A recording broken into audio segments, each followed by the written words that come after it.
Okay, so welcome everybody to this month's PAC meeting. We are in the home stretch of the school year, so thank you everyone for joining us today. And we will get started now. Okay, so first we'll have reports from the executive committee.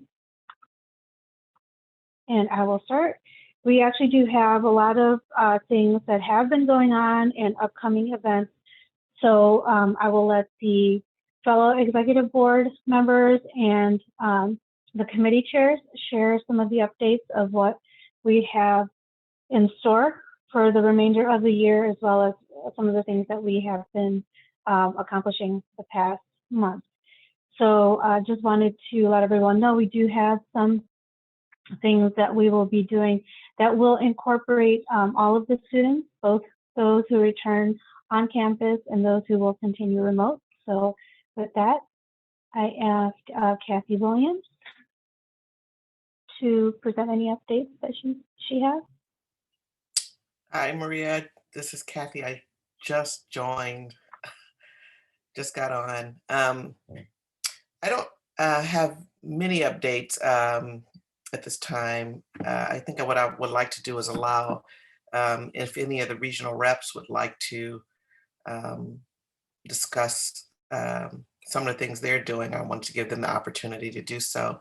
The only update I really have as far as the senior banquet is that Brittany Walker has agreed to be the chair of the senior banquet, and which is great because Brittany brings a lot of experience and has a lot of great ideas and can coordinate that with other activities as well. So I'm going to let Brittany, if she's on, talk about those things. But other than that, I don't have any updates. Thank you, Kathy. And next is Alex, our treasurer. Good morning again, everyone. Not a whole lot of treasury activity to report. So if you take a look at the right-hand side of the screen, that's the most important details, our current balances. So we're very healthy. One thing I want to just remind the group of, in case you haven't attended these meetings in the past, is our transportation and senior banquet budgets are self-funding. Meaning as we incur expenses, we'll get revenue from the various families that participate in those events, so bus and senior banquet. But we do have a reserve, so we'll be ready to go once we move forward with if we move forward with the senior banquet, or if we have bus services, for example, for next year. But you can see the balances. We've had just a couple reimbursements for various wing expenses. So your children would likely have received a few mail-ins. So nothing major though, so very healthy. And if you have any questions, feel free to reach out to me. And that's all I have. Thank you, Alex.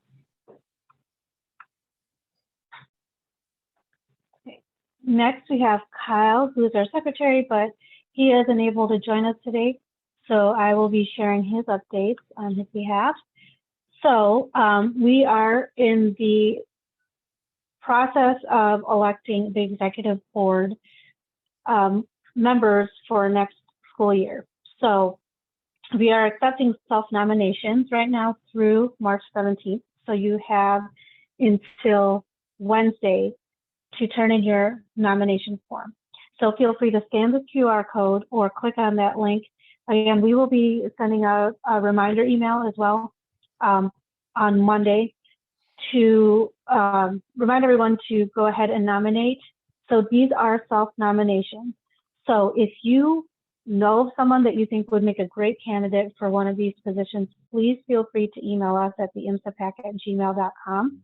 We will be happy to reach out on your behalf, or just feel free to go ahead and nudge them to go ahead and nominate themselves.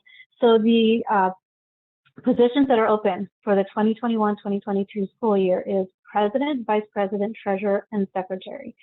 There is the sophomore representative as well, and that is done after the incoming sophomores have been selected and finalized. So usually that position is filled at the beginning of next school year. So again, if you have any questions regarding any of these positions, feel free to reach out to us. And the email is theimsapac@gmail.com. So we hope to see some of you on the board next year. And also, there are other ways to get involved with the PAC next year. I know you've heard from a lot of our fantastic committee chairs this year about some of the things that we have been doing, that they have been doing and coordinating. And again, I just have to give an extra shout out to all of them, because with the year that we've had and things ever changing, they've managed to continue on and get things moving. So as you know, that is not able to be done without a great group that is able to coordinate. So some of these parents are parents of seniors, so they will not be returning. So we do ask that if you are interested in getting involved, it's a great way to get to know other parents in the PAC, but also a great way to connect with the students. So again, feel free to scan this QR code or click on the link for more information. And again, you can always reach out to us if you have any questions about any of those committees. Okay, does anybody have any questions so far? Okay. All right. There's a question in the chat. There's a question in the chat. If somebody wouldn't mind reading that question on the chat. Let's see. I think someone wants to know, will we keep the remote meeting format next year? We will definitely discuss that with whoever that is in the incoming board, but definitely I think that we'll figure out a way to incorporate having the remote feature and as well for the interaction. So that is a very good question.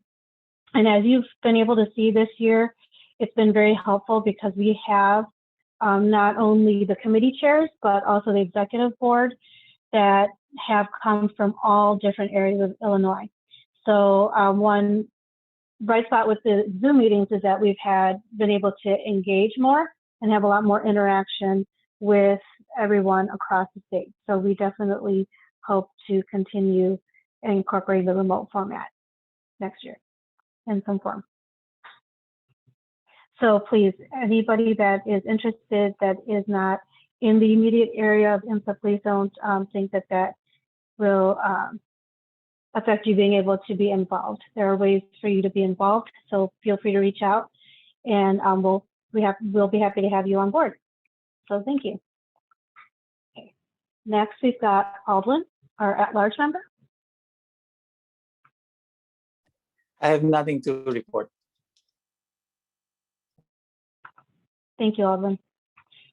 And Aldwin has been the liaison for the Transportation Committee, so they'll have more updates later in this meeting. Okay.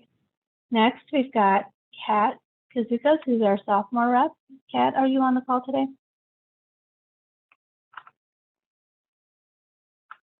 Okay.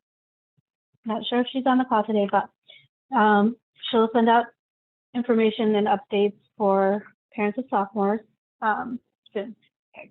Next, we have the Leadership Committee reports. First is Academic Committee. We've got Moju, Gabriella, and Kathleen.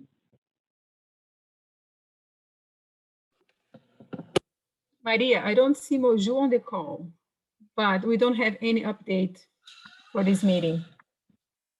Okay. Okay. Thank you, Gabriella. You're welcome. Okay. Next, we have Hospitality Committee, which is Svetlana and Danica. And neither of them were able to be on the call today, but they will be working on the Teacher Appreciation event. So that will be upcoming in May. So if any of you would be interested in helping them out with that, please send an email to theimsapac@gmail.com. We will have more information of what that will look like probably at our next meeting in April. So again, feel free to reach out if you would be interested in helping them out with that. Next, we have Student Life Committee. We have Audrey and Maria. Good morning, everybody. I hope you are enjoying some sunshine wherever you are. We just have a couple of things to report this morning, and you can go ahead to the next slide. We were contacted by Jeremy Johnson, who's the Assistant Director of Residence Life. He is exploring the concept of having more than one co-ed dorm in the future at some point. And he was hoping to gather some parents to have a focus group. So I'm going to put in the chat right now a way for you to contact him. He wants a diverse group of people. And of course, that's what we make up, a very diverse group of people. So if you are interested, go ahead and contact him. His information is in the chat. As far as wing parents, our IMSO's coolest parents, we always want to say a great, huge thank you to those amazing volunteers who do the work to try to reach your students. Posted here are just some pictures of things that might have been sent to your student while they're at IMSA and in the remote format. Currently, we're going to just put a quick pause on the wing parent program as we proceed forth into the repopulation section of our school year. And so you'll hear more about it later from everybody who is involved at the Academy. And so we just wanted to take a really quick opportunity to thank those parents. Even if they couldn't get something out to your students, they definitely put some effort in to volunteer and try to give your students some type of wing parent program. We're not sure what holds the wing parent program for the future, but we are super thankful for all those parents. And we hope that you'll all be interested if you're continuing on with your students as juniors and seniors next year, that you'll join the wing parent program and be a part of this fantastic group of parents. With that said, I just want to move on quickly to our cookbook because that was a joint effort between both Friday Fest and Student Life. And I hope you all received it. It has really been a labor of love for the lovely people who have been a part of the committee for the cookbook. And I really want to give a very quick shout out to Robin Abend, Gabriella Lima, Linda Volker, and Audrey Arwello, who are the parents who really put their time and effort into getting that cookbook going. I hope you've had a lot of fun, either having it as a treasuring memory for the year that you've had in a very positive light, or you've been discovering some new recipes to share. So if you have, and you could go to the next slide, we are hoping that in the next couple of weeks, we want to hear from you. Make a meal if you would like, take a picture, and then we'll have you share your successes in the platform that we'll let you know about via email in the coming months. So that's everything for us. I'm going to put the link in the chat for you if you didn't receive the cookbook via the email. That way you can click on, I know it was in the slide previously, and I'm just going to add it here to the chat so you can enjoy it and hopefully have some great memories of IMSA. That's everything. Thank you. I would also add, I was monitoring the chat and doing other things, but Linda Volker was also a parent who was involved in this. I don't know if she was mentioned, so I just wanted to make a shout out to Linda, who went through and helped with a lot of formatting early on in getting everything to sort of look in the same style. So that was a big task. So thank you. Thank you. And thank you again to the team that put this together, because this is an amazing and very thick cookbook. So thank you to all of you who put that together. Carolyn Burnham is asking if we should be seeing slides. So Carolyn is not currently seeing the slide deck. Is anyone else having a problem seeing the slide deck? Okay. Yes, you should, and I do apologize about that because you should be seeing it. Are you able to see it now? Okay. Okay, so can everybody see the slides, hopefully? All right. Thank you, Robin. Carolyn, are you able to see the slides? Yeah, I'm able to see the slides. Okay, good. Thank you. All right. So next we have Friday Fest Committee, which is Robin, Missy, and Gabriella. Well, hello there, everyone. Good morning. Getting back to some of my speaking notes. Okay, so the Friday Fest Committee has been meeting monthly since November, and we have settled into a group of about 6 regulars. The 4 individuals that you see named and pictured here actually intend to take over as next year's co-chairs, which we're super excited about. If you would like to join the committee meetings in April and May, then I would ask you guys to fill out the committee interest form that was mentioned earlier in the slide deck. And Guy, I know that you have posted the nomination form for the PAC exec board.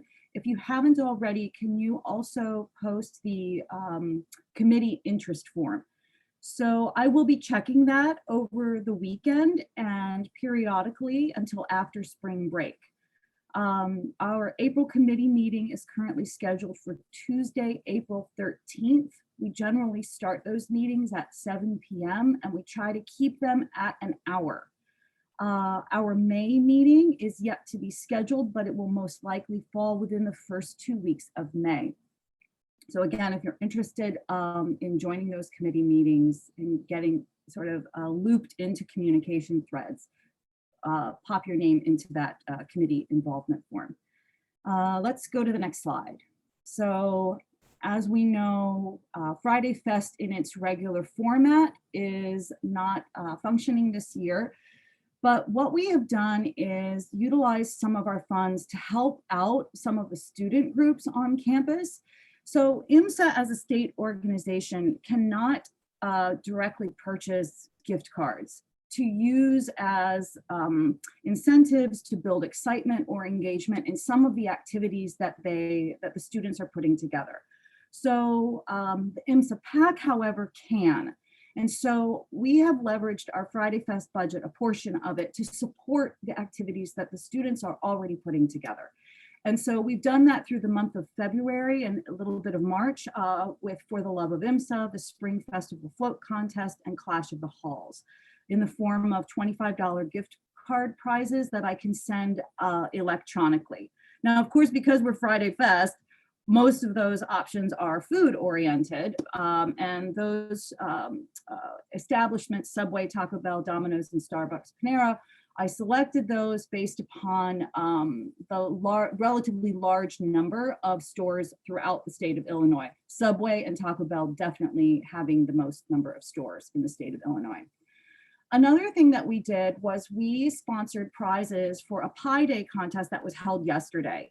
And that was a really, really fun contest. There were 7 faculty staff representatives who had to compete in a trivia challenge for a hall. And the winning hall was 1501. And so they are all going to be receiving $5 McDonald's Arch cards so that they can take their family out for apple pie. These Arch cards can be used, of course, for anything on the McDonald's menu, but it's just a way that we can support Pie Day at this Mathematics and Science Academy. In a typical year, the PAC would have dropped off full-size pies to every single wing in celebration of this. So this was just an alternate way that we could support this year. And that's all I have for today. And thank you, Robin, for those updates. And thanks to the Friday Fest Committee for continuing to support the students at IMSA. We appreciate it. And I also wanted to say thank you to the parents and staff who also submitted recipes to the cookbook. They made it a lot fuller. Okay, so Kathy, if you could hop on again and talk about Senior Banquet Committee. Thank you, Maria. So as I mentioned, Brittany Walker is now the committee chair. The committee members we have include Gabriela Lima. I'm going to destroy some of the names. Ms. Shaw, Ann Weber, Kat, Nelsie Garcia, Saleja Shiruku, and I will still be part of it. We still could use, I'm sure Brittany could still use additional volunteers to help out for this banquet. It is going to be Friday, June 4th. It's going to be very different from prior senior banquets, obviously, because of the restrictions that are still in place. I probably would like to turn this over now to Brittany to see if she has anything to add. Is Brittany Walker on? Yes, I'm here.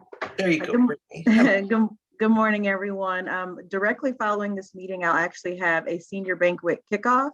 So if there are any parents that are interested in being a part of the committee, please feel free to join in on that Zoom call. We'll go over some updates, some of those restrictions, and some of the things that we have initially started discussing in regards to senior banquets. So if anyone is interested, please feel free to jump in on that call. If you are not able to attend that call and are still interested in future meetings, please just send me an email. I'll put my email in the chat as well, and we'll make sure that you're on any future correspondence. Thank you. Thank you, Brittany. We appreciate that. Thank you. Right, so are you putting the link in the chat as well for the call? Yes, the chat, the Zoom meeting link is there. I'm just putting my email right now. Okay, perfect. Thank you.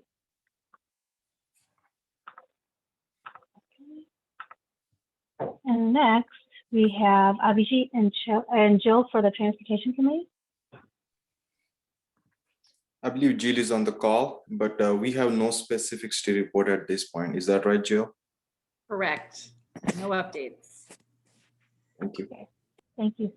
Thank you. Okay, great. We have Technology Committee. We have Key, Jose, and Jim. We don't have any updates from the technology committee. Maybe Jim wants to mention about the Facebook page.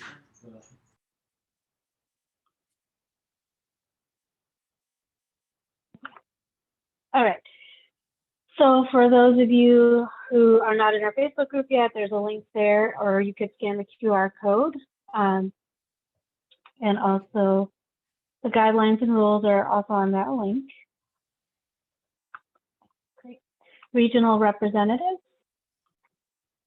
So as Kathy had mentioned, we do have regional representatives there, and most of the regions have representatives already. If any of the regional representatives are on the call and would like to give an update on anything they have going on, feel free to jump in.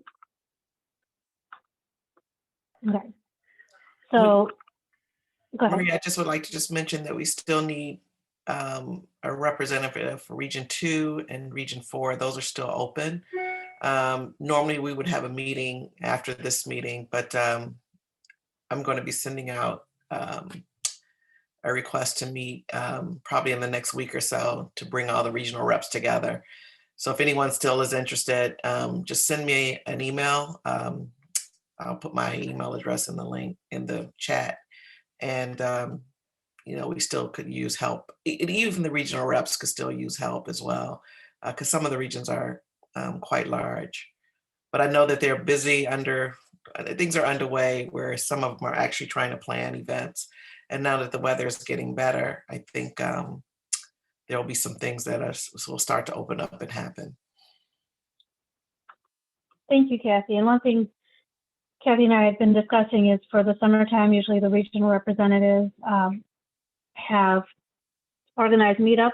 And so depending on how that looks like in the summer, it may need to be multiple per region. So if you are interested in helping out in those, please reach out as well.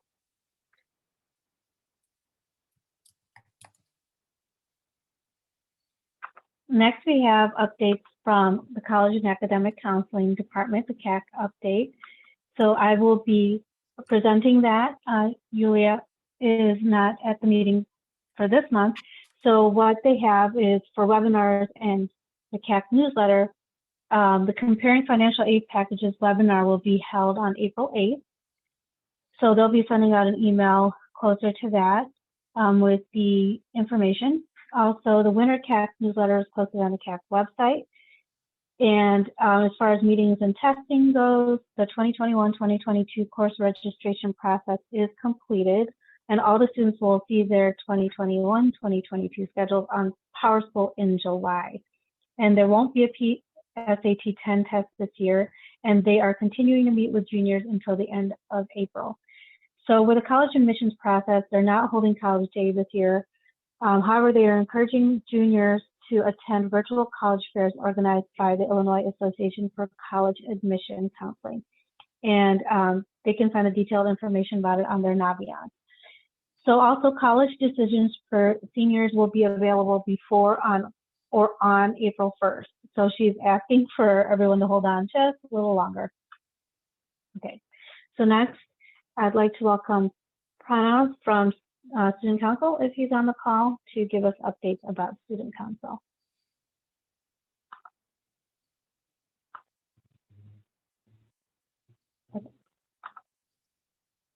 I guess he's not on the call. So, Jalen, would you please give us updates on the campus activities board? Of course. And hello, just want to say good morning as always, and that I am very thankful everyone's here to make it to this meeting. So first off, I just want to say thank you for all of your students for participating in CAB events. It would not be the same without them.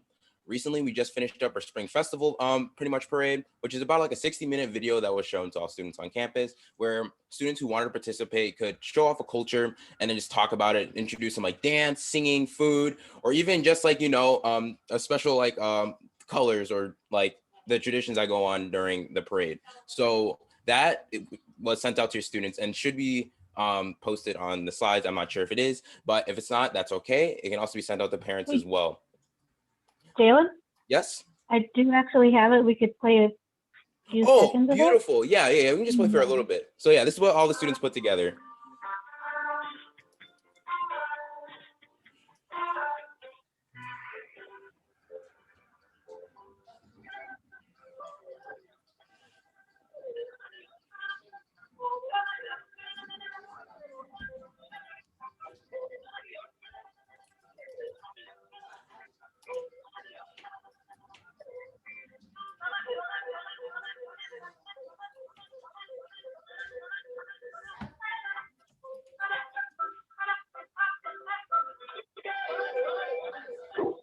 Bonjour, bienvenue au Madagascar. Appel. Una emoción. Je vais jouer les bâtiments.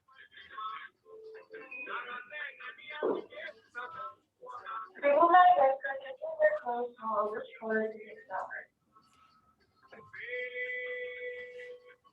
This is Rumataba, a traditional dish eaten in Madagascar during festivals. Pretty inspired. Getting into Algonquin New Year celebration as it provided. Thank you for that. Jalen, go ahead. Yeah, thank you. And so, yeah, that's what pretty much students put together. And there were 5 different categories that students can win by. And all those 5 categories have been chosen. And an announcement will probably post on IVC today, just to show, you know, thank you and show all the placement values.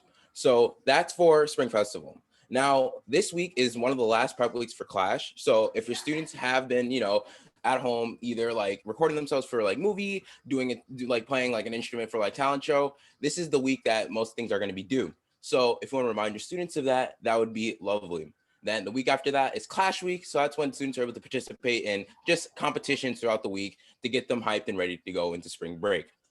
Lastly, Brittany might go into this later, but this isn't CAB related, but SEC is holding an auction this Tuesday that would help fund, you know, just senior class, gifts and stuff like that. So also remind students of that as well. There's things such as like cologne, perfume, or even like gift baskets from like students or even staff. So there's a lot of good options for everyone there. And it would be beautiful if your students attend that on the Tuesday, which I believe is the 16th or 17th. So thank you so much for that. And CAB will keep you updated in the future.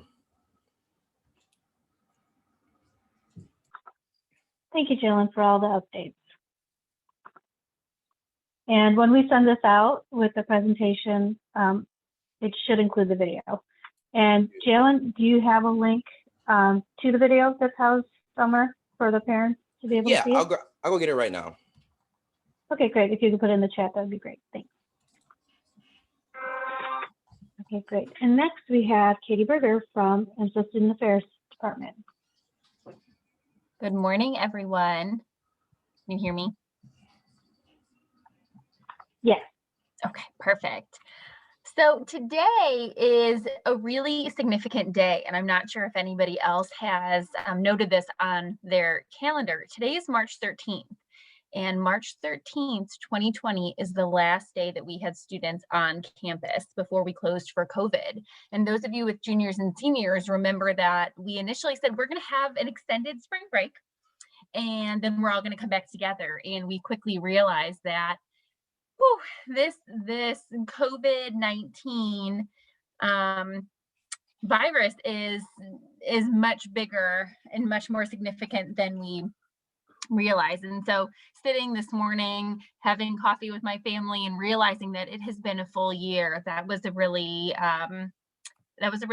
significant moment for me. And I'm really pleased that 1 year later, I'm sitting here and I'm going to be able to tell you about all the things that we are planning to prepare for students to return to campus. I didn't think it would be a year later that I would be having this conversation with you all, but a year later, here we are. And I'm pleased that we're able to offer all students the opportunity to return to campus and provide choice so that no one is required to return to campus, because we know that this is an evolving situation and that health and safety are a priority. And we want everyone to feel comfortable and safe in the choices that they're able to make. So we recognize it's not a perfect solution for everyone, but we hope that you understand that our MSIT team is really working hard on behalf of our students and our families, and that your support just means so much to us. As you may have noted in some of our communication right now, we know that there is a lot of information that we need to share with you, regardless of if your student is planning to return as one of the 2 in-person cohorts, or if your student is going to stay at home and continue to engage in distance learning. And so we have made a decision to essentially share information each week.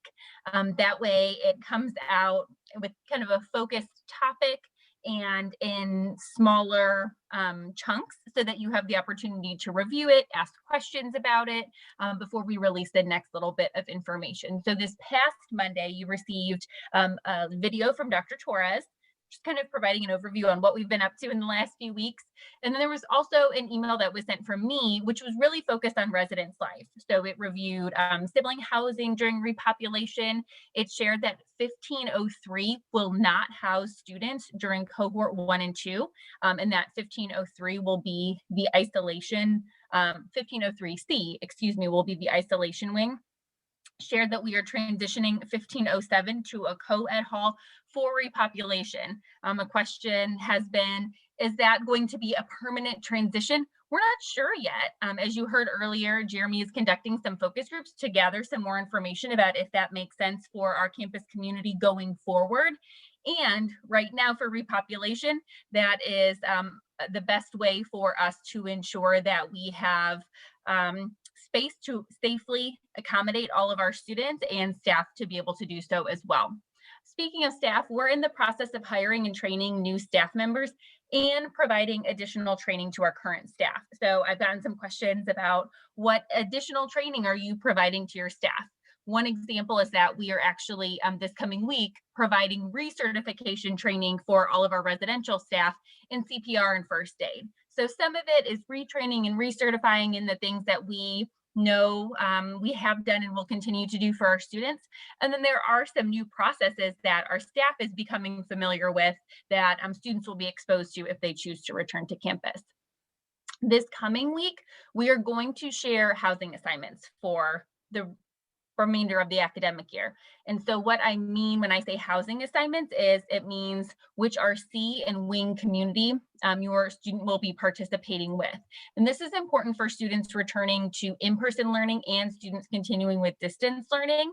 As I shared in my previous email, we are hiring new staff members, and we have some staff members who have chosen to depart. And so that does mean, in order for us to ensure that RCs have a good ratio to RC of students to support, that we are going to have to make some changes and some shifts. So please look out for that information next week. We also, for cohort 1 only, will be sharing the signups for move-in.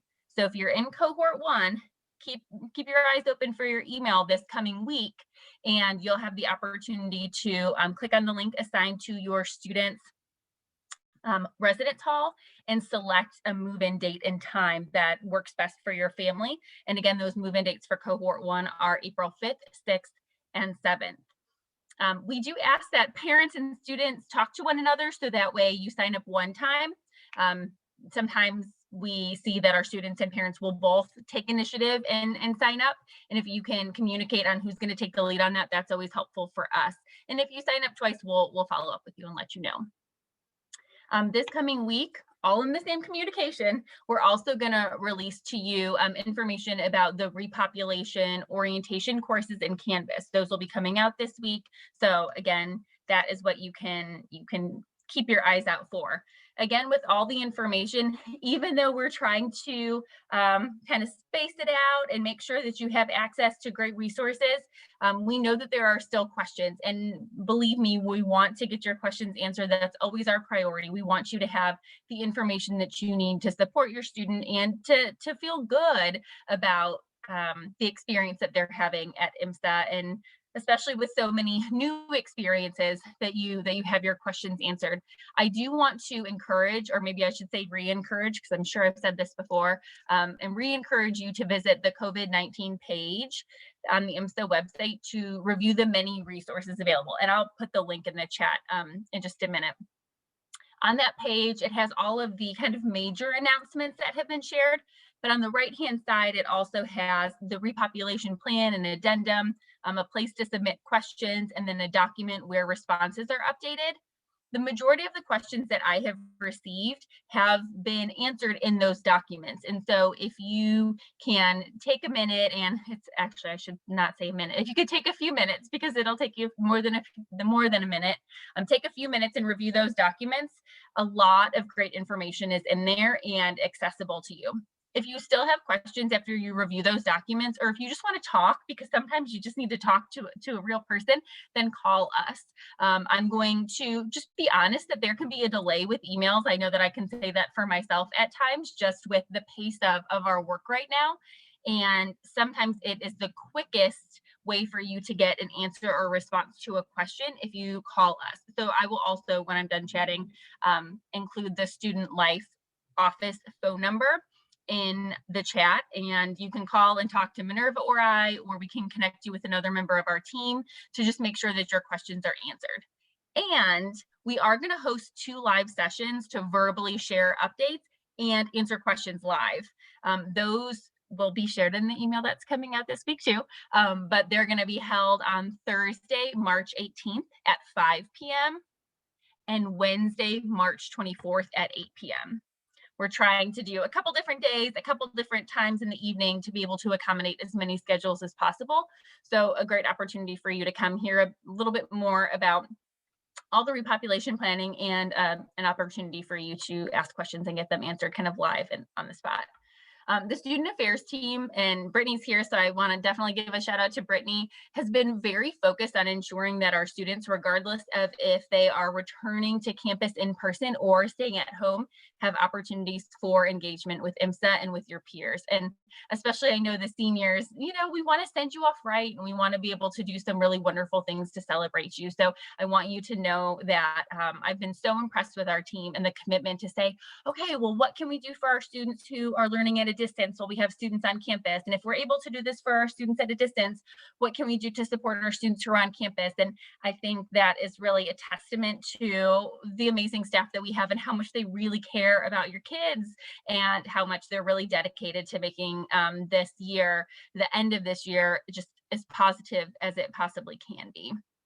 The last thing I'll say, because with everything going on, I feel like I could talk and talk and talk. The last thing I'll mention is that this Thursday, which is March 18th at 6:30 p.m., we have the Great Minds program with Dr. Angela Davis. And this is a really exciting program to me because it's going to be framed more like a conversation or a fireside chat as opposed to us just inviting a speaker. The event is a registration required event, and you need to register by the end of the day on Tuesday in order to be able to participate in the program on Thursday at 6:30. So I will also add that to the chat. If I forget to add one of the things I said I was going to add to the chat, somebody remind me. But I will add that registration to the chat as well so that you have access to all of the links. So I'll pause there. If there's any quick questions for me, I'm happy to answer them. Otherwise, I'm going to stay through the meeting so I can also answer questions at the end of the meeting. Hi, Katie. I've been following the chat, so I have some questions there that I'm going to just ask on behalf of other parents, just because I've been keeping an eye on it. Thank you. Hold on a second. I want to keep going back. Heather's first question. Here's the first one. Okay. Her question had been, would the Q&A be updated more frequently? There doesn't seem to have been an update in over a week, maybe more. Time can be weird. Thoughts there? Yeah, time is weird. Sometimes I'm like, we had that conversation last week. Oh, that was yesterday. Oh, okay, good. I don't even know anymore. So we are working with our Office of Public Affairs to update that. So let me find out exactly when they're going to update it. The plan was to update it twice a week. There wasn't a commitment to the specific days of the week. But let me find out for you, and perhaps we can include that in our future communication, written communication to everybody as to how often that will be updated, or include it in the message that you get after your question is submitted. So I apologize, I don't know the exact timeline on that, but I can find out. So that might come out then in your email coming this week then. Mm-hmm. Okay, got it. Another question was, how will remote students be assigned their RCs? Will it be the same procedure? Yes, so everyone will, all of the housing information, and again, when I say housing information, I mean the wing community that you're going to be engaged in programming with, and the RC who's going to be supporting you.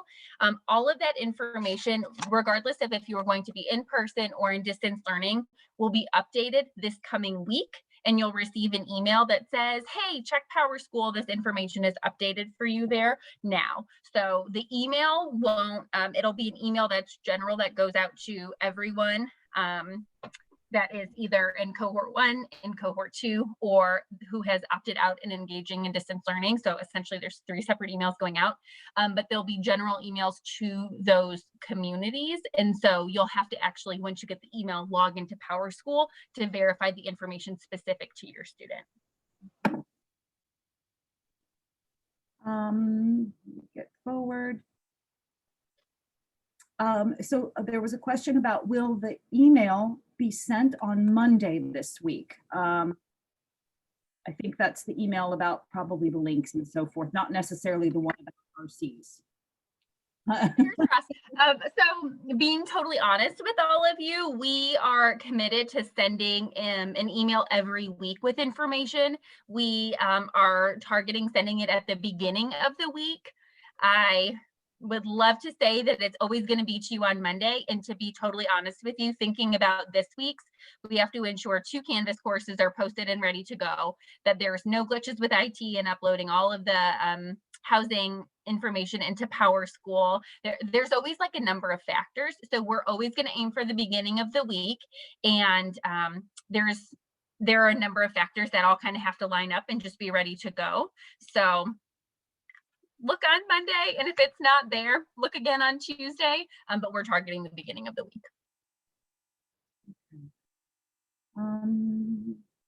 Those are all of the questions that I see related specifically for Katie. There's regarding repopulation and information around that. There's a question here in the chat. I'm not sure who best would answer this, but there's a question, where can I find the info of SIR? All right, I can jump in. Hi, this is Dr. Akwaji Anderson. We are working very hard to put all of that information together. In fact, Katie and I are working in tandem to make sure that all information that's related to our students, that's coming from the academic side, is going to be answered. So we are actually preparing another yet another email that will come out, not this coming week, but the week after, that's going to focus on all things academic. So I promise you that response will be in there, but we're working on it. I hope that helps. Robin, I see one more question that I don't believe I addressed, so I'm happy to address it. There's a question about move-in and some of the details. You'll be limited to one parent or guardian to accompany the student for move-in, and time slots, we had initially said a 2-hour time slot. It really is looking a little bit more like 2.5 hours because we're allowing time for the student to receive their COVID test on site, if that's something that would be helpful to your family. So it would be the time for you to arrive and receive your COVID test, and then the time for you to get into the building and drop off and set up any items. The student will be required to either provide that proof of a negative test or be tested on site. It's a nasal swab test. It goes into kind of like the tip of your nose, 5 swirls on each side. I know I've had it done every week for the last several weeks. And then it takes 15 minutes to process. The parent or guardian will not be required to be tested. However, both student and parent and guardian will have to complete a symptom screener using our Live Safe app. So again, much more information coming on that, but that's kind of the high level. And again, you'll be able to select a day and time for cohort 1 this coming week on that Monday, Tuesday, or Wednesday at the beginning of April. And then for cohort 2, your move-in dates are a little further out. So we're going to send that sign up for your move-in date and time a few weeks before for you. So stay tuned. We'll make sure you get all that good information. I see one last question here, Katie, for you. And I love this question because I had this one myself. Do you know if there will be any service opportunities for the students when they are back on campus? So we're hoping to coordinate during each cohort at least one service opportunity, and that service opportunity, so one during cohort 1 and one during cohort 2, and simultaneously on that same day, be able to offer a service opportunity to our students who are engaged in distance learning. So Miss Dana Gannett, who coordinates our service learning program, is actually working on that. I just met with her about it on Thursday. So great suggestion, and we are thinking about it too. And we should have more information about that in the coming weeks as well. There will not, I see one more question. Will there be a cost to get the COVID test done on move-in day? No, our students, when they repopulate, if they're on campus, are going to actually be required twice a week to be COVID tested. And there is no cost to the student or family to participate in that COVID testing. And additionally, all of our employees are being COVID tested twice a week as well. We're actually like piloting it right now and testing everybody once a week to get our staffing figured out, timing figured out, sanitizing between figured out. So it's a good test process, but there will also be no cost to our employees to participate in that twice weekly testing. Yeah. I just want to add to what Katie just said. One of the things that the testing part that we're doing is to help us so that we can be precise, and we're adding this testing to the student's schedule. So every student will know exactly when they need to go get tested. So we're not going to have long lines or kids saying to you, I was supposed to be tested this week, but I wasn't.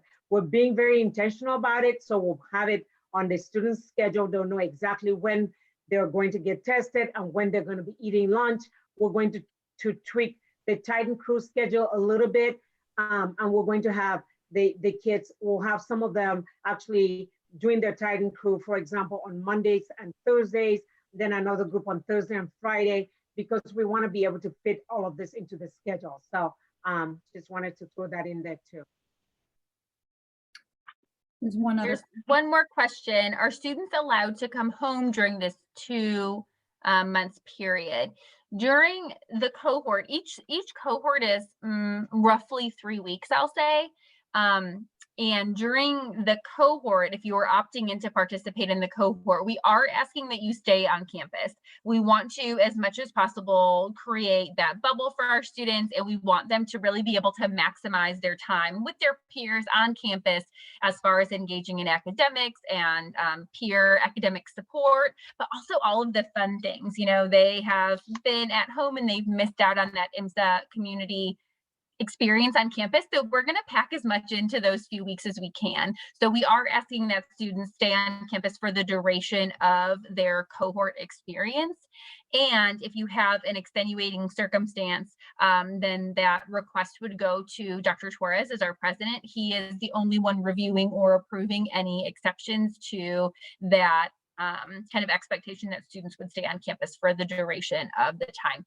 And I did send that link out in the email I sent on Monday, but I will also put that in the chat when we wrap up all these questions. Okay, thank you, Katie.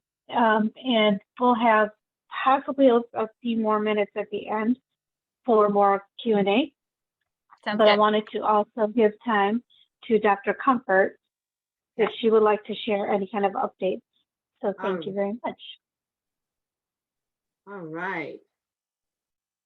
All right. So of course, Katie has covered a lot of things that I may have needed to mention, but of course, I'll be more than happy to answer questions in the end. But what I want to say is that, the repopulation efforts are well underway. The principal office team actually is all back on campus. This was our second week on campus. Every single member of the principal office team. We're going to ensure that we think about and plan and ensure that faculty and the academic side of the house is prepared to serve both our students who are going to be continuing to work from home and those who will be on campus. And of course, we have students who are going to be learning via both modalities. So we are really working hard to do that. I know that there's a lot of questions that you all have that I could answer. Like I said, on the 22nd, we're going to send the email that we sent out that week is going to focus on all things academic, but I'm open to answer any questions that you have right now that you may want me to answer. So what questions do you have?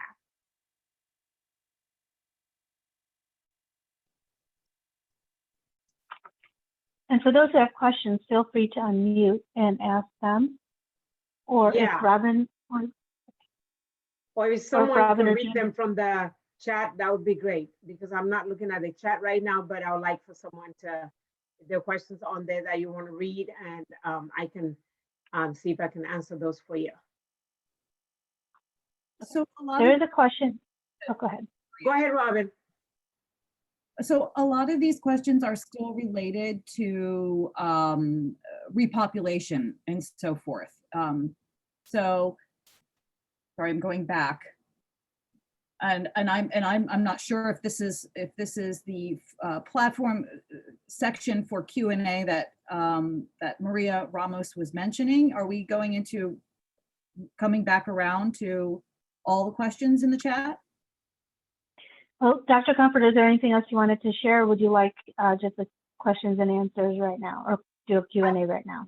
I think Q&A would be good, because the way too many questions related to repopulation or information that I could take the whole day just trying to share with you all. But I think the Q&A will be good so that I can answer the questions that you currently have, if I can. Okay, so, Robin, go ahead. Thank you. There was a question. Do you know the false positive rate of the test that you'll administer? For example, if a student doesn't test until they get to IMSA and they test positive with that first test, will there be more tests administered to see if it's a false positive? Ooh, put me on the spot. So that is a great question for Nurse Angie and for Rush Copley. We really are deferring to them when it comes to all things related to testing, and they have been wonderful in providing us, here's a decision tree that we'll use to make decisions regarding if students have symptoms, and here's what we would do if somebody tests positive, and encouraging them to maybe go somewhere else and get another test if they don't have any symptoms. So I would love to take your question and defer it to Nurse Angie and have her circle back with you, because I don't want to provide incorrect data to you. And it's just not, I don't have it off the top of my head. So my apologies for that one. Let me just copy and paste it. And what we can do is email the parent who sent the question, and then also add the answer to the Q&A document. Yes, great idea. Maria, when this meeting is over, can you capture the chat box? Yes, definitely. Great. Please do save the chat, because some of those questions we'll just want to have that record. Okay. Another question was, if cohort 2 students in May were able to get vaccinated or schedule a vaccine, will IMSA be able to stay fluid with this change in condition? I suspect some of this question is about maybe leaving campus to go get that vaccine. For example, our students who are 18, our seniors who are 18 years of age would be prime candidates for this in May, potentially. That's a question there. Again, So we, go ahead. Katie. You go ahead. I know what you're going to say. Yeah. So any request to leave campus, again, would be submitted to Dr. Torres via the form I put in the chat. So it would be the same process for any request to leave campus. And because we are, again, on campus for such a short time, we are asking that everybody stays. So we anticipate that only very important exceptions would be asked, such as things related to medical health and things of that nature. So absolutely, if that's an opportunity that you have, then please utilize that form to submit that request.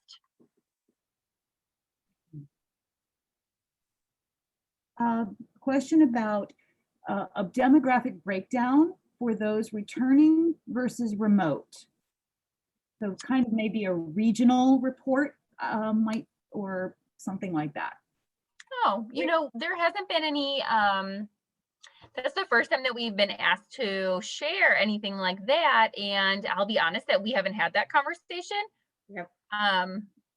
I'm sure our team could put something together. I will be honest with you that right now we are really focused on doing kind of our day jobs and making sure that we're preparing for multiple modalities in the coming weeks and months, and then also looking at all of our summer programming responsibilities. And so right now, you know, you all might be thinking about things that we're not thinking about. So there just hasn't been that conversation yet, but Dr. Kwaji Anderson and I can certainly ask that question and see if some kind of report can be prepared to share with all of you. That has not, I'll be honest, that has not been on my radar recently.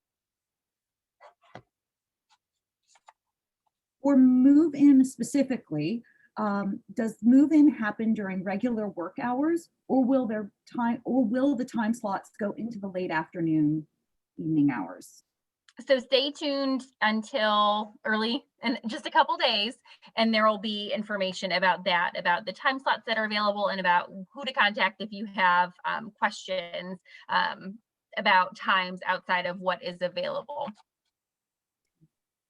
I'm still unclear, this is a question on, I'm still unclear on how quarantine would work in a res hall / classroom if someone tests positive. Oh, I lost the question, it moved. Do their close contacts quarantine at IMSA or at home? We're looking at the close contacts, not the positive student. Mm-hmm. So again, we, as you all know, and we've probably shared multiple times, we continue to get updated information. We got the most updated information on Monday that changed a lot of things for us. And so we will continue to defer to Rush Copley and to follow the decision trees that we have published. If somebody has a known exposure or test positive, they will go to the isolation wing. Absolutely, that's the decision there. With other situations, it's all going to be contingent on the information collected by our contact tracing team. We have a team of individuals that has been trained through Johns Hopkins to actually do that work for us. And we have decision trees in place from the CDC and IDPH that we will use. But again, when it becomes more situational questions, I would defer to our nurse, and she will be participating in those live sessions. So if that is something, if you have more questions related to health and what if this happens, what if that happens, I would encourage you to try to attend on March 18th or 24th to be able to ask those questions directly to Nurse Angie, or email nurse@imsa.edu. And I would encourage you to just get that information directly from her, because again, it's not my area of expertise. And so I certainly don't want to overstep or misquote. And we will be referring to Rush Copley and deferring to them for those decisions in those different situations. Yep. So regarding the demographic question from previous that you'll be taking sort of in later, in addition to regional, like, what part of the state, there could also be a breakdown by race, by age, by gender. You could divide it up a number of ways, but that was a thought that. Sure. If someone wants to send me an email of exactly what the request is, again, I'm happy to take a look at that and work with our team to put something together. I'll be honest, we've been focused on like housing, and we've been focused on scheduling how we're going to get everybody 2 tests a week, how we're going to schedule meals, because meals are all scheduled now, and pacing and supervising meals. And so my brain has been more dedicated to those things. So I don't want to if we're going to put something together, I certainly want it to include the information that would be most helpful to you all as families. So please email me and let me know what the exact request is, and we can work on something like that. All right. So I see 2 more here. If the cohort 2 student has received both vaccine doses and has been, it's been 2 weeks after their second dose, do they still need to take COVID tests while on campus? Yes. So we know that even after you have the vaccine, you're still able to contract COVID-19. The vaccine, much like the flu vaccine, is able to hopefully like reduce your symptoms, right? That's why we all get the flu shot. Well, I shouldn't say we all, my apologies. I typically get the flu shot because I know that, well, I might still get the flu. It will ensure that my symptoms are minimized. At least that's the hope if they did a good job with the vaccine that year. With the COVID-19 vaccine, it doesn't mean that you are immune from contracting COVID-19 or immune from passing the COVID-19 virus onto someone else.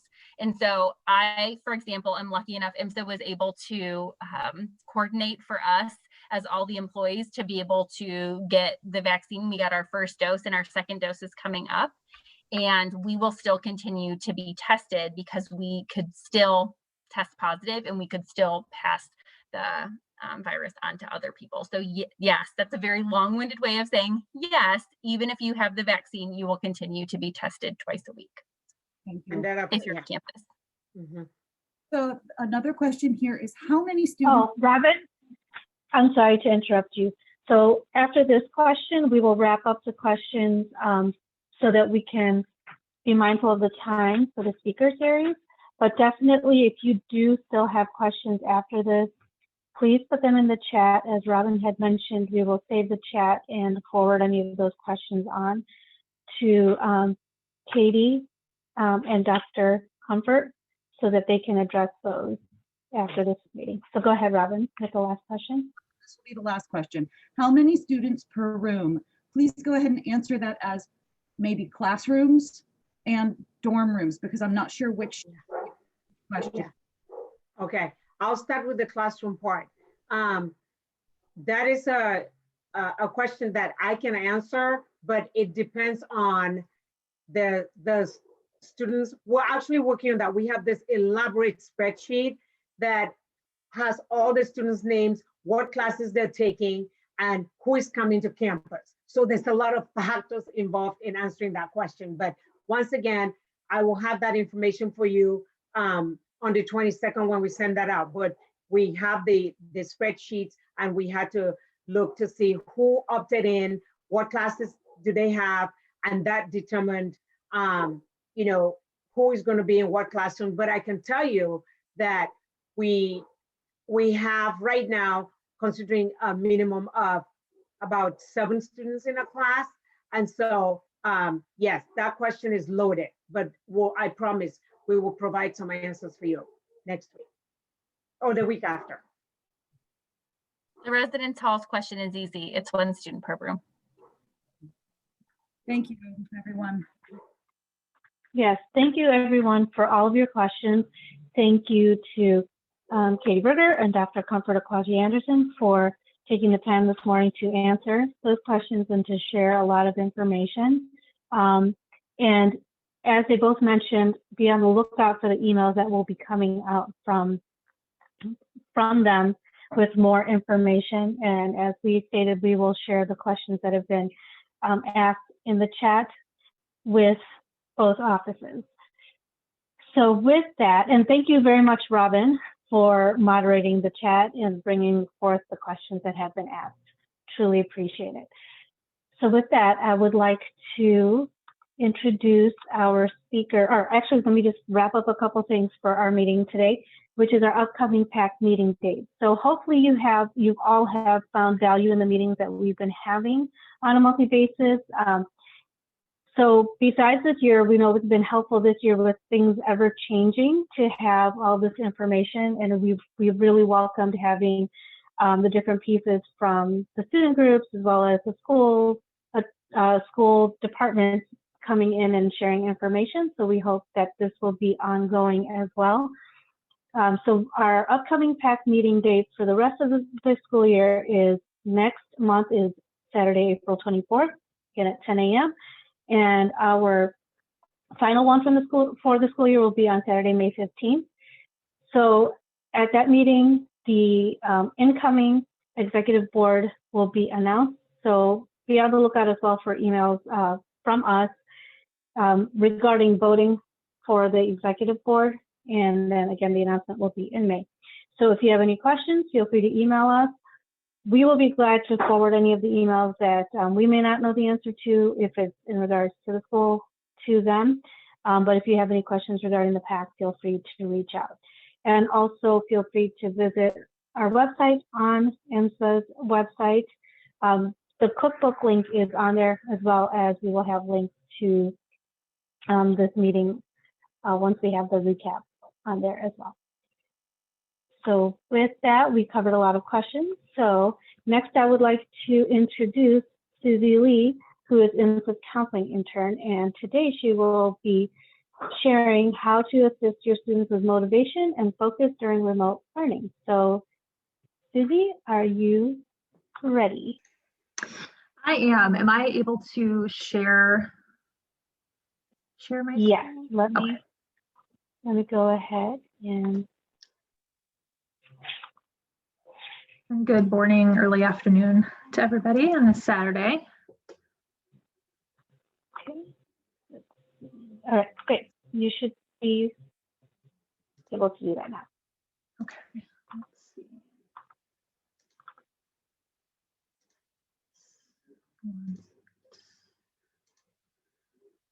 Okay, perfect. Okay. Well, thank you so much for that introduction, and thank you so much for dedicating a little bit of time. I will keep this short and sweet because I do want to be mindful of everybody's time, but I just wanted to talk a little bit about different ways to assist students with motivation and focus during this remote learning time. And I have been with IMSA for a short time, only since January, but I've met with several students, and I think that some of these tips might be things that you've already been implementing or already been doing, but sometimes it's nice to just have a refresher, and some things might be new. So I just thought it might be a good topic to discuss today. So before talking about motivation and focus specifically, I would be remiss if I didn't talk about mood regulation. I am, after all, a counselor in training. But I think with a lot of students, what I'm finding is that their concern with motivation and their inability to focus the way that they maybe were able to prior to the pandemic has a lot to do with mood regulation, has a lot to do with possible depression symptoms, anxiety. And I think a lot of us are just experiencing this general burnout. I keep telling students, like, we are kind of globally in this sort of trauma response where we're just maxed out. And so I think that can be really difficult, especially for students, to really kind of understand and know how to cope with those things. And for some of these students, their ways of coping with their mood prior may have been to be hyper-focused. They may have been putting in a lot of time and energy into their school, into their extracurriculars. And now that may be getting more difficult because they may be experiencing some burnout. And so just ways to kind of shift the focus into healthier coping skills. Some of what I talk about with students are things like meditation, deep breathing. That can be helpful, you know, for things like panic and anxiety, but even just general mindfulness can be useful. Journaling is something I talk to students about quite often because I think that being able to find a designated space to put their thoughts and feelings can be very useful, especially a lot of these students are very used to having designated places for things like having calendars or having spaces where they do certain activities regarding their academics, but having a designated space that they can just put all of their thoughts and feelings in, it can be useful to get it kind of out of their minds and into something more tangible like a journal. Maintaining and creating healthy nutrition practices. I'm finding with a lot of students that we're talking about just their wellness in general. And I think a lot of us can relate to that when we get stressed. Sometimes our nutrition slips. Some of our basic needs kind of fall by the wayside. And I think that for adolescents too, I know that sometimes eating breakfast or eating healthy meals can be just not something that's at the forefront of their minds. So helping them create and stick to more healthy nutrition practices to just kind of get their baseline homeostasis a little bit more stable. And that goes into the next one, which is maintaining a consistent sleep schedule. I know that a lot of students stay up until the middle of the night. I know because I get emails from them sometimes and I'm like, why are you emailing me at 2 a.m? But you know, this is the time that they feel like, oh, I need to be able to focus on my work. I have a lot to do. But that is at the detriment sometimes to their sleep. And then the next day, and the next day, it sort of spills into their ability to focus. So trying to find ways to encourage and talk to them about the importance of sleep. Sometimes it feels like, well, I don't have time to sleep. I don't need to sleep. But I think a lot of us, especially a lot of us parents, know that when you especially have young kids and you lose that sleep, it can really affect the rest of your day and your being. Other things like exercise, stretching, and yoga. A lot of students I'm finding really have exercise that they love to do. And now that it's getting a little bit warmer, some of those exercises that are more outdoor based, like running, maybe can be done more consistently, but finding something that works for what they're interested in. And yoga has proven mind-body benefits. A lot of people who experience trauma do yoga and find that it actually helps them heal. So even stretching, something that helps them connect with their bodies and gets them out of their brain, out of their heady academic brain space, and puts them into their body for a period of time that they can have a little bit of a break, a little bit of a respite. And then of course, finding ways to socialize. They can share concerns and frustrations with other students who are experiencing it, and maybe, you know, they're having a hard time connecting with friends, but finding ways, maybe it's not ideal to have a Facebook chat with friends or FaceTime because maybe they're more used to doing things in person like a lot of us were, but just, you know, encouraging them that, hey, this is the way you get to see your friends. It might be beneficial to share these experiences with someone else. I also love students who are interested in artistic expression in any way that is. That can be very therapeutic. So finding ways to encourage them to play, to do something with art, if it's music, if it's painting, drawing, anything that they enjoy that's artistic, that can be really therapeutic.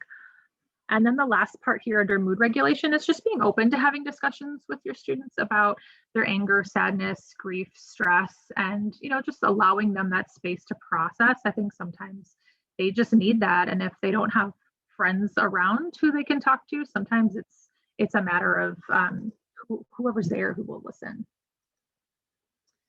Actually, there's one more slide here, which is about stress management. So this is difficult to do sometimes, but if we as parents, and I'm putting myself in this situation because I am a parent as well, modeling stress management can have tremendous effects. So if we kind of model slowing down, doing our own kind of deep breathing when we're stressed, having our own, you know, healthy practices and healthy coping skills, that can really spill over into our students. And then this last one is really something I think is kind of fun for students, is to make a happy board is what I'm calling it, but they can call it whatever they want.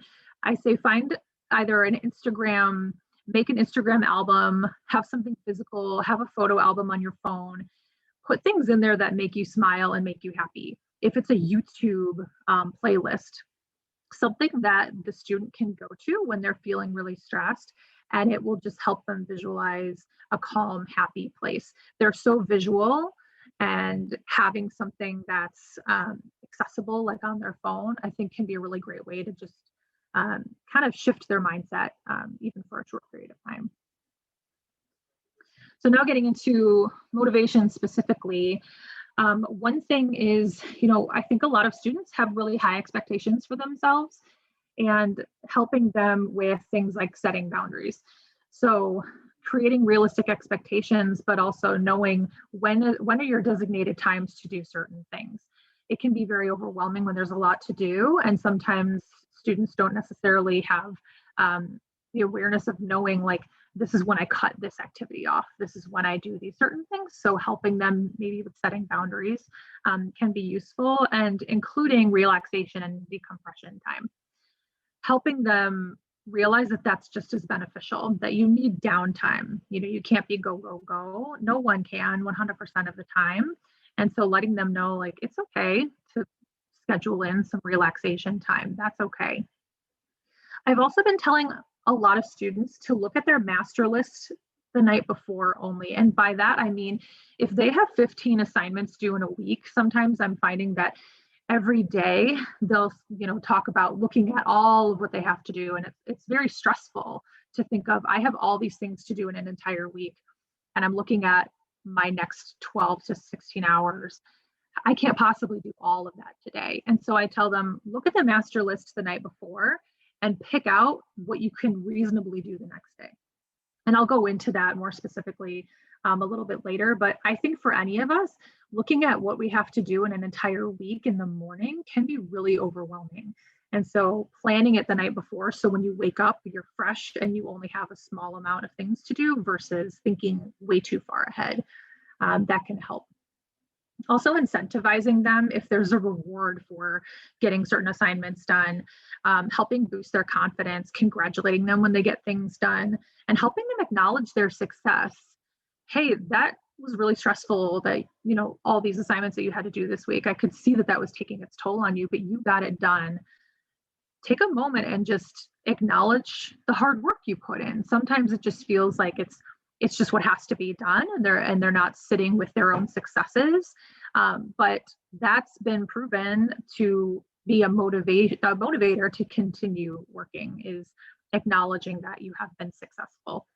Even if it's not that you've done the biggest project in the world, but you've gotten something accomplished, that can be really beneficial. Creating a routine, of course, helping them maybe with time blocking. I talked about this with boundary setting, but if they need to block out time, let's look at your day. You're going to work on math for this part of your day, and then for 15 minutes, you're going to take a break, and then you're going to work on this assignment afterwards. Having it more structured might be helpful, and that goes back to looking at the master list the night before, and then having only what you're going to do the next day kind of blocked out. That can be helpful in making everything realistic, so that they're not looking at this insurmountable amount of work that they have to achieve. But also remaining flexible, because I know sometimes assignments get scheduled or designated for, they're due the next day. Something comes up, there's family responsibilities that come up, and we can't predict what's going to happen. So, doing something that's more routine based, if that helps the student, but also keeping in mind, sometimes we might have to shift this, and helping students with the flexibility. So again, helping them utilize a calendar or planner if they don't already, like Google Calendar. They can color code their assignments. They can block in time for, I'm going to text a friend. I mean, as silly as that sounds, to like schedule time to text a friend, sometimes they need that reminder. And I think we do too, especially in this remote time, to remind ourselves to be social. It's okay for me to designate time to contact this person because it helps me. And this right here, this pie chart, this is an activity that I've brought up with several students, which is called the What's on My Plate activity. And it's essentially, if you look at your master list the night before, and let's say the next day, I just put in here, let's say there are 2 major assignments is they have math homework to do and they have to study for a science quiz.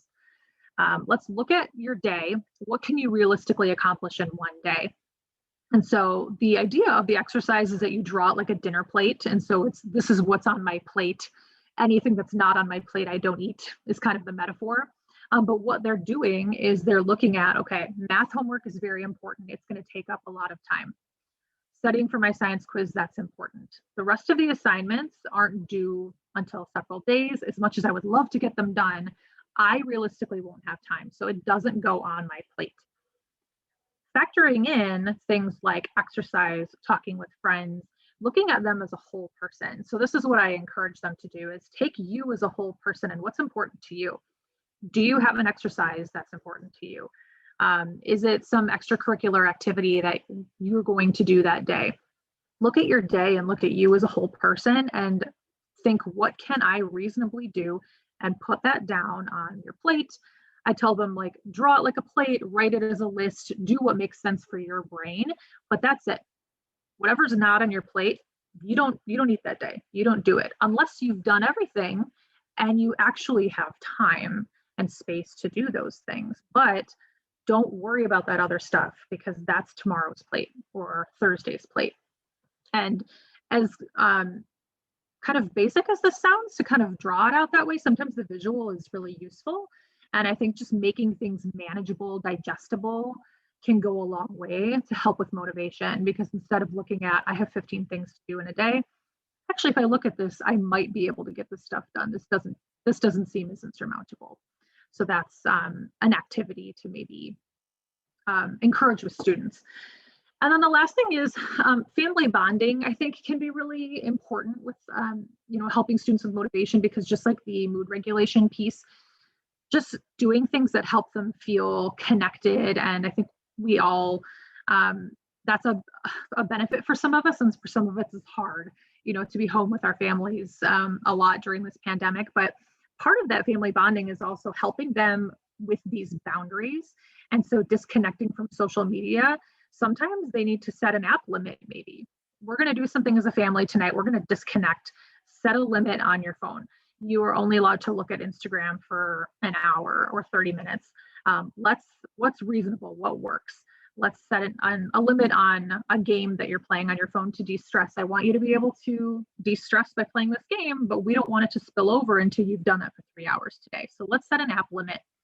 Let's also unplug at designated times. Maybe doesn't have to be every day, but maybe you're a family that loves board games, or there's certain activities that you all do, like encouraging students to put your phone in a basket, turn it off, do something where everyone is just focused on each other, and helps them get out of that space that the phone can sometimes take up. Similarly with screens, I tell students, set alarms on your phone or your watch, whatever you have, for when you are taking a break. If you're watching something on YouTube, make sure you have an alarm so that it doesn't spill over into more of that time, and that can go for getting in the way of maybe something that the family could be doing together. I also encourage students to install breathing apps on their phones, because sometimes when we're overwhelmed, we just need a reminder to breathe. Sometimes it's just nice to have something that tells us, hey, take a moment, take a deep breath. I know there's been a little meme going around that says, this is your daily reminder to unclench your jaw and roll your shoulders back, something like that. And when I read that, I was like, yep. I was like, I need that. Oh, shoot, I do need to roll my shoulders back and take a deep breath and unclench my jaw. Sometimes we just need someone objectively to tell us to just breathe. And so helping them with things like that, it goes into family bonding too, because having that mindfulness, that's not pouring themselves into their academics and their screens and all the other things, just kind of being mindful and being in your body, that can be really powerful. And then, spending some family time doing activities that the student enjoys. If they're stressed about everything they have to do during their break time, like, what's something that we all like to do? What's a game that you like to play. Let's figure something out that will increase their just their positive feelings in general about their day, so that it doesn't seem like it drags on and on. And laughing and spending time with family can be really powerful to help them just maybe not see the space as solely academic, because I think a lot of us know who are working from home, like when your workspace and your home space blend together, it can be difficult to switch your brain into, now I can relax because my desk is sitting right there, I'm looking at it, and that's where I have to do that presentation tomorrow or whatever. Like, it's hard to shift. And so, you know, making sure that there's some positivity specific to what the student enjoys within that home space can be really, really powerful. So that was all I had. Like I said, I wanted to be mindful of time. So that was what I had for you today. I'm always welcome to continue having conversations or emails, anything like that. Feel free to reach out. But thank you so much for allowing me to have the space and chat with you all today. I really appreciate it. Okay, so we'll give it for a couple minutes if anybody has any questions for Susie. And Susie, I don't know if you've already done it, but if you wouldn't mind sharing your email in the chat as well, in case anybody has questions for you. Oh, perfect. Okay. Well, thank you very much for those tips, Susie. And we really appreciate all of that. Actually, I don't have my video. So we really appreciate all of that and for you taking the time to share that. So again, if anybody has any questions for Susie or anybody else that gave updates today, please feel free to reach out. Information is in the chat, and we will be sending that out as well next week, or this coming week. So with that, thank you everyone for joining us. I hope you all remember to shift your clocks tomorrow, and enjoy the day. And we will see you next month at the next meeting. So take care.